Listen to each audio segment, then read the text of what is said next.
Chapter 10.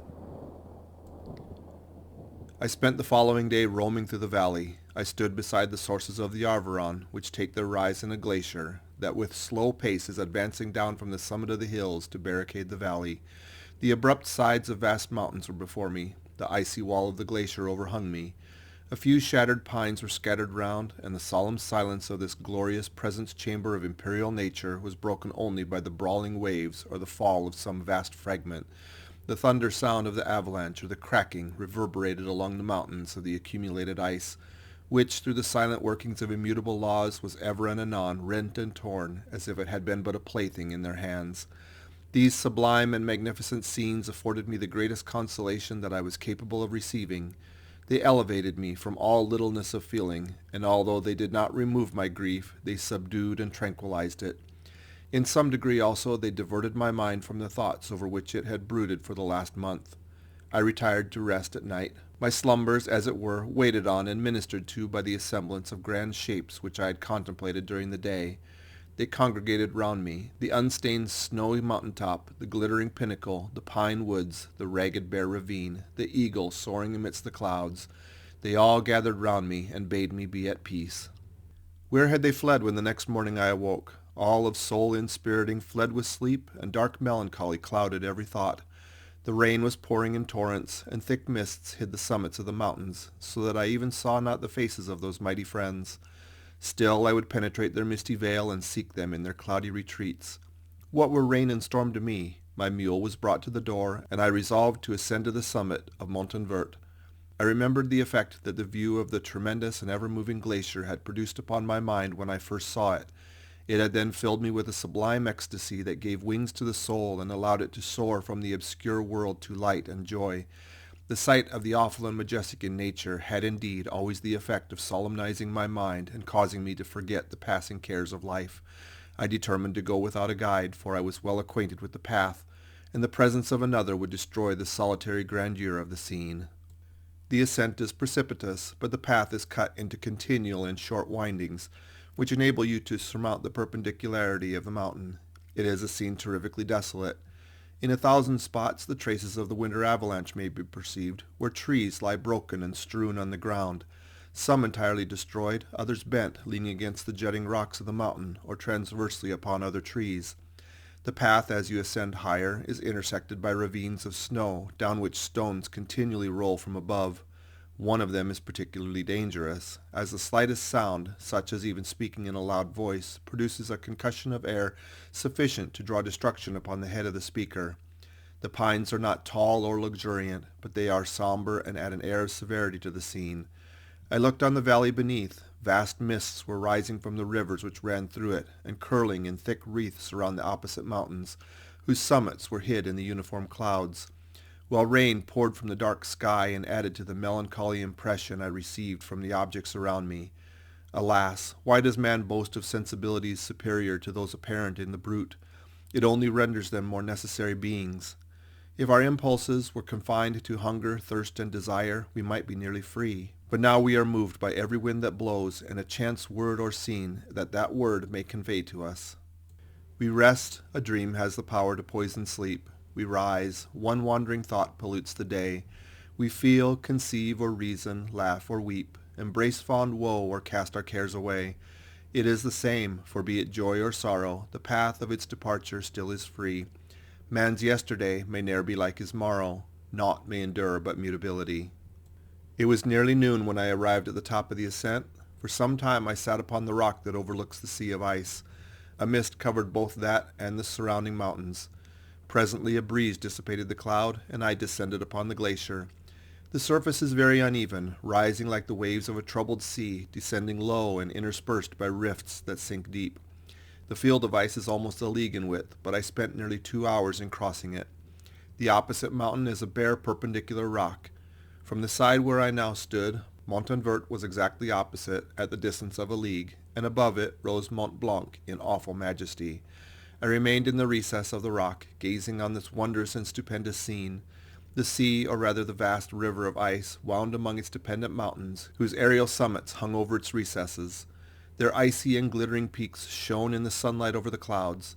My heart, which was before sorrowful, now swelled with something like joy. I exclaimed, "Wandering spirits, if indeed ye wander and do not rest in your narrow beds, allow me this faint happiness, or take me, as your companion, away from the joys of life."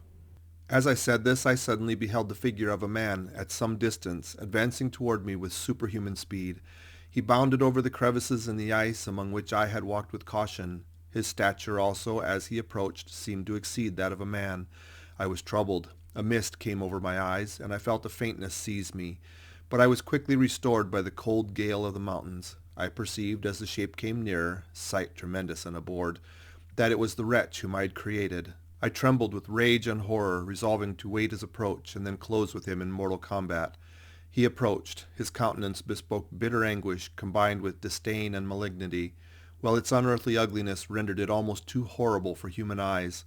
But I scarcely observed this. Rage and hatred had at first deprived me of utterance, and I recovered only to overwhelm him with words expressive of furious detestation and contempt. "Devil!" I exclaimed, "do you dare approach me? And do you not fear the fierce vengeance of my arm wreaked on your miserable head? Begone, vile insect, or rather stay, that I may trample you to dust. And oh, that I could, with the extinction of your miserable existence, restore those victims whom you have so diabolically murdered." "I expected this reception," said the demon. "All men hate the wretched. How then must I be hated, who am miserable beyond all living things? Yet you, my Creator, detest and spurn me, thy creature, to whom thou art bound by ties only dissoluble by the annihilation of one of us. You purpose to kill me. How dare you sport thus with life? Do your duty toward me, and I will do mine toward you and the rest of mankind. If you will comply with my conditions, I will leave them and you at peace. But if you refuse, I will glut the maw of death until it be satiated with the blood of your remaining friends." "Abhorred monster, fiend that thou art, the tortures of hell are too mild a vengeance for thy crimes. Wretched devil, you reproached me with your creation. Come on then, that I may extinguish the spark which I so negligently bestowed." My rage was without bounds. I sprang on him, impelled by all the feelings which can arm one being against the existence of another. He easily eluded me, and said, "Be calm. I entreat you to hear me before you give vent to your hatred on my devoted head. Have I not suffered enough that you seek to increase my misery? Life, although it may only be an accumulation of anguish, is dear to me, and I will defend it. Remember, thou hast made me more powerful than thyself. My height is superior to thine, my joints more supple. But I will not be tempted to set myself in opposition to thee. I am thy creature, and I will be even mild and docile to my natural lord and king, if thou wilt also perform thy part, the which thou owest me. O Frankenstein, be not equitable to every other, and trample upon me alone, to whom thy justice, and even thy clemency and affection, is most due. Remember that I am thy creature. I ought to be thy Adam, but I am rather the fallen angel, whom thou drivest from joy for no misdeed. Everywhere I see bliss, from which I alone am irrevocably excluded. I was benevolent and good. Misery made me a fiend. Make me happy, and I shall again be virtuous. Begone, I will not hear you. There can be no community between you and me. We are enemies. Begone, or let us try our strength in a fight in which one must fall." "How can I move thee? Will no entreaties cause thee to turn a favorable eye upon thy creature, who implores thy goodness and compassion? Believe me, Frankenstein, I was benevolent. My soul glowed with love and humanity. But am I not alone, miserably alone? You, my Creator, abhor me. What hope can I gather from your fellow creatures who owe me nothing? They spurn and hate me. The desert mountains and dreary glaciers are my refuge. I have wandered here many days. The caves of ice which I do not fear are a dwelling to me, and the only one which man does not grudge. These bleak skies I hail, for they are kinder to me than your fellow beings. If the multitude of mankind knew of my existence, they would do as you do, and arm themselves for my destruction. Shall I not then hate them who abhor me? I will keep no terms with my enemies. I am miserable, and they shall share my wretchedness. Yet it is in your power to recompense me and deliver them from an evil which it only remains for you to make so great that not only you and your family, but thousands of others, shall be swallowed up in the whirlwinds of its rage. Let your compassion be moved, and do not disdain me. Listen to my tale. When you have heard that, abandon or commiserate me, as you shall judge that I deserve. But hear me. The guilty are allowed by human laws, bloody as they are, to speak in their own defense before they are condemned. Listen to me, Frankenstein. You accuse me of murder, and yet you would, with a satisfied conscience, destroy your own creature. Oh, praise the eternal justice of man. Yet I ask you not to spare me. Listen to me, and then, if you can, and if you will, destroy the work of your hands. Why do you call to my remembrance, I rejoined, circumstances of which I shudder to reflect, that I have been the miserable origin and author? Cursed be the day, abhorred devil, in which you first saw light. Cursed, although I cursed myself, be the hands that formed you. You have made me wretched beyond expression. You have left me no power to consider whether I am just to you or not. Begone, relieve me from the sight of your detested form. Thus I relieve thee, my Creator, said he, and placed his hated hands before my eyes, which I flung from me with violence. Thus I take from thee a sight which you abhor. Still thou canst listen to me and grant me thy compassion. By the virtues that I once possessed, I demand this from you. Hear my tale. It is long and strange, and the temperature of this place is not fitting to your fine sensations. Come to the hut upon the mountain. The sun is yet high in the heavens. Before it descends to hide itself behind your snowy precipices and illuminate another world, you will have heard my story and can decide.